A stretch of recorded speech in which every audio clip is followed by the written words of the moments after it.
It's not just about listening to the customers, it's about listening between the lines. And is what we call customer-inspired innovation. A lot of the innovation we hold patents for were actually generated by ideas that came by listening to our customers. That was the source of our innovation. Then we talked about the corporate culture. I talked about this tolerance for mistakes, the tolerance for failures.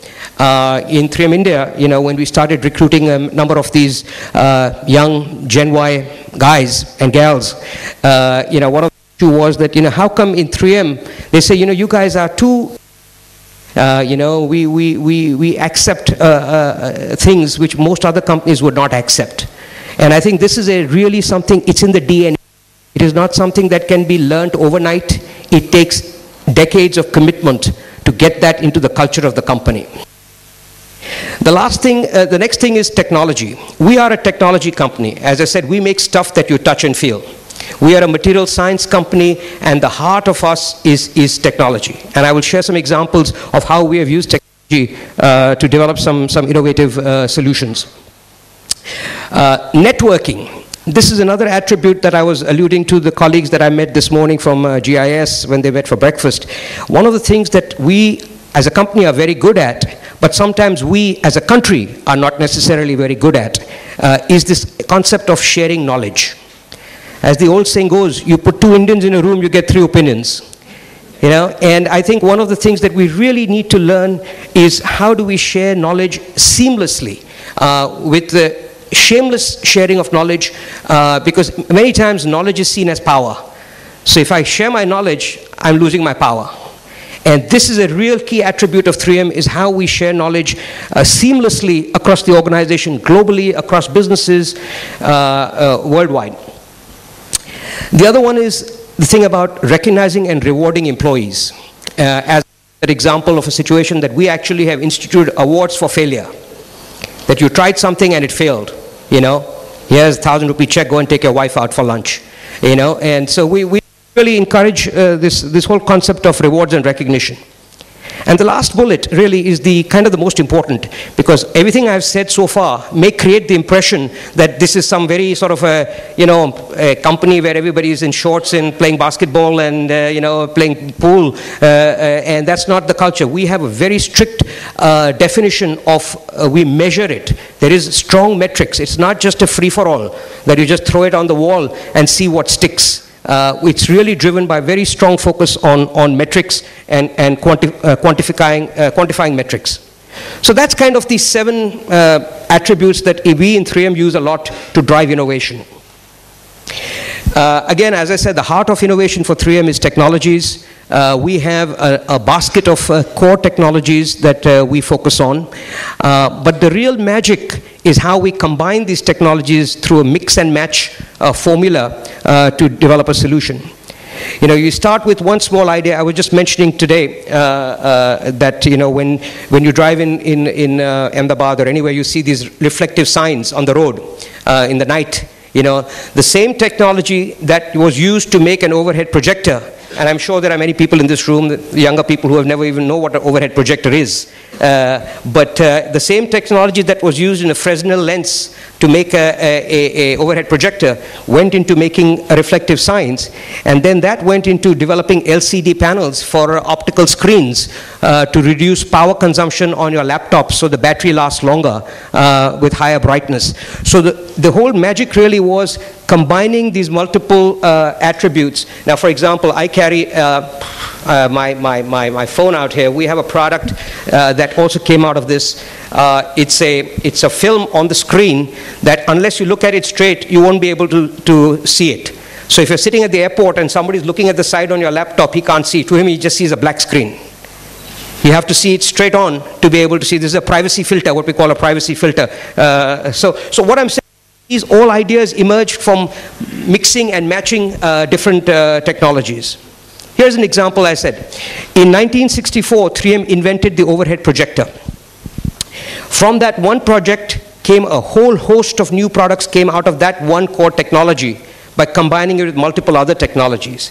And that magic continued till we actually were able to take one single technology to develop, I don't know, 20,000 new products from that one simple technology by combining them in a sort of a magic recipe to combine the concept of micro-replication.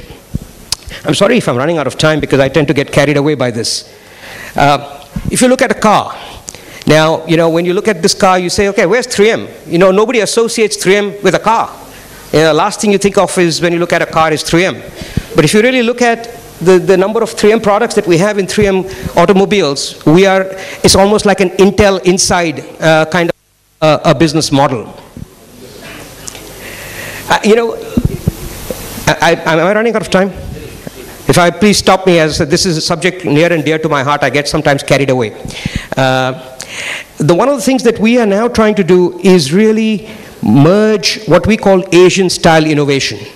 I'm part of 3M in Asia Pacific. I interact with all my colleagues from 3M China, from all the subsidiaries, 3M Korea, 3M Taiwan, 3M Japan. We are really trying to develop our own model of Asian-style innovation, which is quite different from Western innovation. Because we understand that the dynamics are different, the environment is different. We cannot adopt this trying to cut and paste kind of an approach. So we really do put a lot of focus on trying to understand what is unique about the market from an innovation, rather than just trying to blindly replicate the US model. So then the question arises, okay, Ajay, you talked about all this great stuff that you guys are doing all over the world. Tell me, what are you doing in India? Right? I think that's what everybody wants to know. Nobody cares what we're doing in St. Paul or in France or Germany. So let me share a little bit about quickly. I'll go through this very quickly so I can keep everybody on time. Just a little bit about who we are, what we do. I won't go through this. We sell about 15,000 products in India today. We have a fairly, I won't go through this, I don't have time. Our headquarters is in Bangalore, where our corporate office is and where we have one factory. We then have a plant in Ahmedabad here, where we have a corrosion protection plant. We've got a technical center in Delhi. And we've got facilities in Ranjangaon and Pimpri. I think I lost that screen out there. And that I was supposed to let it go through its cycle, I guess. So in any case, I won't go through who we are, what we do. But this is one thing we are very, very proud of. This is our new research and development center that we just opened in Bangalore about 5 months ago. And the difference between 3M's research centers, unlike many other multinational companies, the focus of this operation is only India.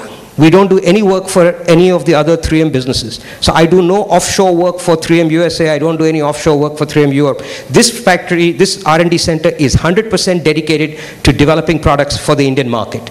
This is very different from many other multinationals who have got R&D centers in India.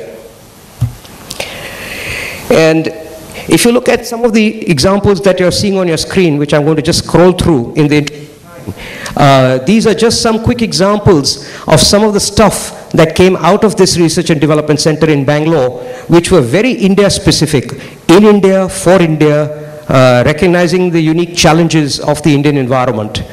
So this is just some examples of stuff that came out of that R&D center that I just showed you.